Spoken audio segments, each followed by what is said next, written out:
They hate the way you walk. They hate the way you talk. They said you're just a McGregor fanboy, that you never reached the top 10. They hate your wife, they hate your family, and they even hate the food you eat. They said you're just a hype train, that you get kicked out of every gym.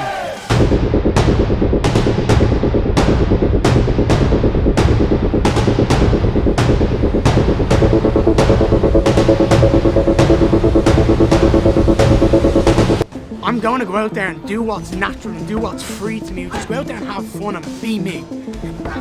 But I know I'm well capable of going out there and putting him in the dirt. I know I'm well capable of going out there, finishing him, beating him up, and doing it. I'm going to prove it by doing it against a guy that many think is the boogeyman. So whatever you think Fight Week is like, I didn't have to cut weight, no. The biggest thing that I can sit there and say about my team is they don't blow smoke up my arse. They are not yes men. And when we get an opportunity to shift everything on a dime, the world thinks the guy's the boogeyman in the division and shock everyone else's world. Because in my world, I'm going to beat him.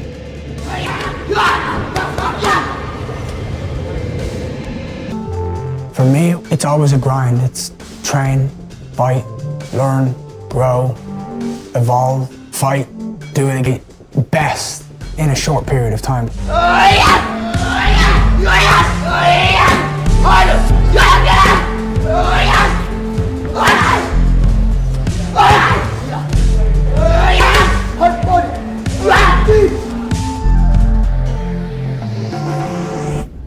Garry knows that a fight of this magnitude demands more than just confidence. It requires a level of preparation that leaves no room for doubt.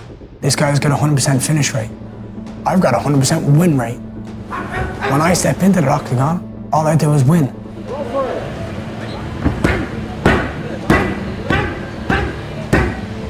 On the camp front, Makhachev reports that preparations for his title defense against Garry at UFC 330 are going well. He's currently training in New Jersey, sharpening every aspect of his game to ensure he's fully prepared for the challenge Garry presents. Yeah, everything is going very well. We stay in the same gym, like last couple of fights we stay in New Jersey and training in Nick Cotton MMA. It's very nice gym. I have too many my brothers and friends and sparring partner with me. Almost all team is here. We're training together. Habib is here, Javier is here, you know. And we're training every day very hard to be ready. On the upcoming fight, Makhachev views Garry as a regular opponent and intends to stick to his established game plan, catching him and taking him to the ground to secure the win. Any different than your past opponents? Because obviously he's very tall, he's very rangy, he can make the fight slow if he wants to. What do you make of his skill set? His skills, I just have to run in this camp too much because I have to follow him because he runs too much, you know. I know his game plan, we always see his fight and he has same style always. But I will try to catch him, take him down, just what I did with my all opponents. Charles is gonna teach him how to tap fast. Having trained alongside Garry and seen a side of him that most fans never get to witness, Charles Oliveira notes that while the public often views Garry as a bad boy, because of his promotional style and trash-talking, but Charles describe him as a humble, respectful, and family-oriented person behind the scenes. When they go to a shoebox, they don't open his gyms just to do training camp, so you got to be a part of the team. So since Garry's wife is Brazilian, she asked, like, no, he needs a place to stay, and that's kind of how he moved out there to start doing his training camps. And one thing that he said about Garry is like from the world they think he's a bad boy, but once he came to Sao Paulo to train with the guys, Charles took him to his house, so you see how humble he was and everything. He said that Garry is actually. On the prediction front, Arman Tsarukyan weighed in on the Makhachev versus Garry matchup, siding with Islam to get the win and suggesting that Garry will fall short against the champion's elite grappling and control. Tsarukyan, who has first-hand experience with Makhachev's wrestling, believes the stylistic matchup heavily favors Islam, and he doesn't see Garry having the tools to survive once the fight hits the mat. I got Islam. How? It's a top fight.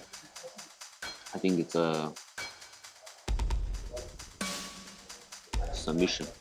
Submission? But I gotta rewatch Garry's fight because I don't know him very well. People saying like he has a good takedown defense.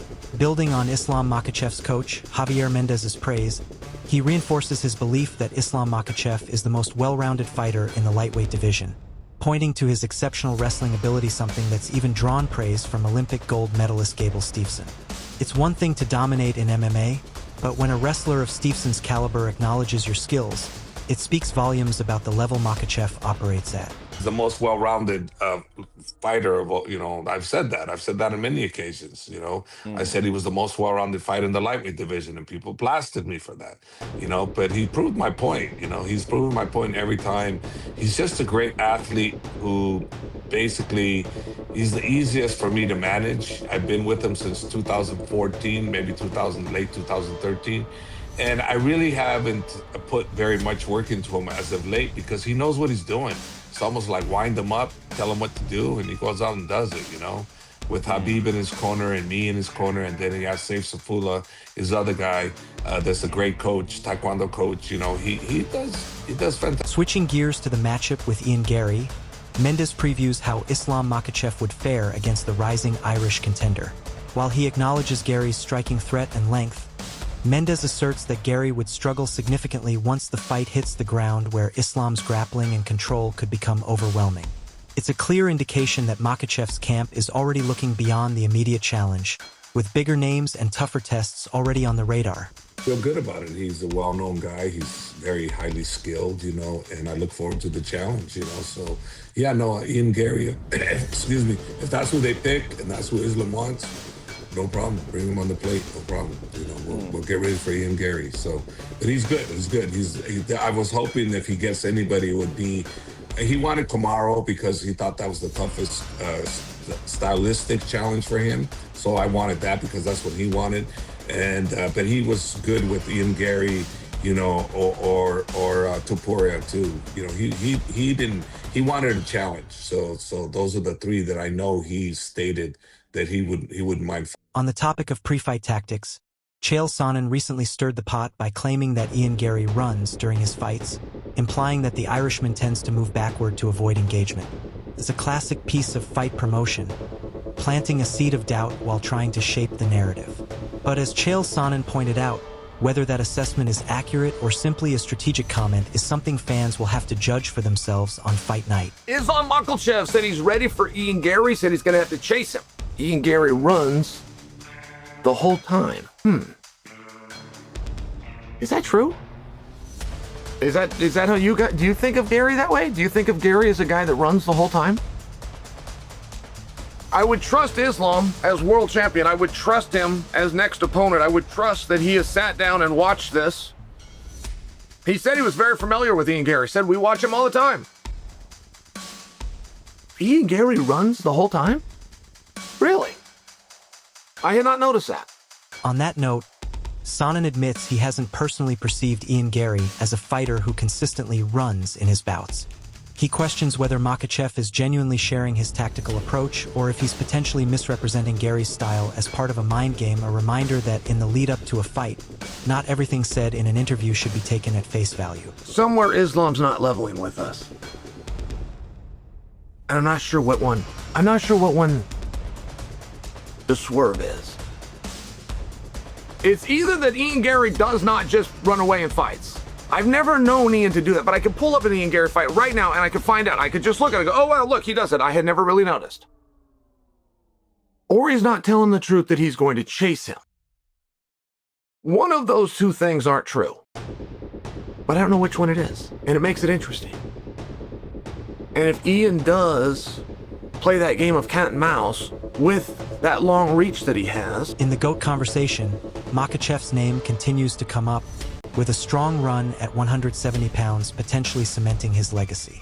Each win at a higher weight class adds another layer to his resume, and if he continues to handle the top names in the division, the argument for his place among the all-time greats will only grow stronger. It's not just about winning, it's about who he beats and how he beats them. A dominant run at welterweight would set him apart from others who stayed in one division, and facing the best available competition is exactly what the sport's all-time greats have done to earn their status. Makhachev can absolutely become the GOAT of the sport with 3 wins at welterweight. You know, if he can beat Ian, after the Jack Della Maddalena one, of course. If he can beat Ian Garry, Carlos Prates, and Michael Morales, I say we can kind of put the GOAT discussion away for a little while. Now, John Jones is still sitting in a pretty spot, especially after what happened in the co-main at the White House. But you know, Islam Makhachev going up from 155, which when he was there, you know, on his build up was the most stacked division. Of course, it kind of fell off while he was the champion, having to fight Volkanovski twice, who came up on, you know, on short notice and whatnot. So it didn't feel like the closest, you know, most competitive division, especially Arman Tsarukyan pulling out a day before the fight and him getting Hanato Moicano. Looking ahead, MMA pros discuss a potential path for Makhachev to become a triple champion by moving up to 185 pounds, possibly to challenge Sean Strickland or another title holder, depending on stylistic matchups and timing. It's a long-term vision that would require careful planning and a string of wins, but the idea of Makhachev competing for a 3rd belt is already generating conversation. Of course, a lot would have to fall into place, but if anyone has the skill set and mindset to pull it off, his name is certainly in the mix. Garry / winner of Carlos versus Michael. Okay. Let's just say it's Carlos. Carlos, he beats him. And if somehow Sean Strickland is still the champion at 85, or you have somebody random like a Brendan Allen or somebody like that that gets the belt, that Islam says, you know what, it's not somebody I'm friendly with like a Nasruddin Imavov or a Hamzat Chimaev. It's somebody that I think stylistically I can match up well against. And everybody was talking about Ilya and Alex becoming the triple champ. My name was you know, far on down that list. Let me go prove to the world that I can do it, that I can be the one. And that wraps up our breakdown of the highly anticipated clash between Islam Makhachev and Ian Garry at UFC 330. A fight that pits the pound-for-pound king against one of the most confident and polarizing contenders in the welterweight division. On one side, you've got the wrestling and control of a champion who's looked unstoppable. On the other, a rangy, dangerous striker who believes he's the one to finally solve the puzzle. So now we want to hear from you. Who do you have in this one? Does Islam dominate the way everyone expects?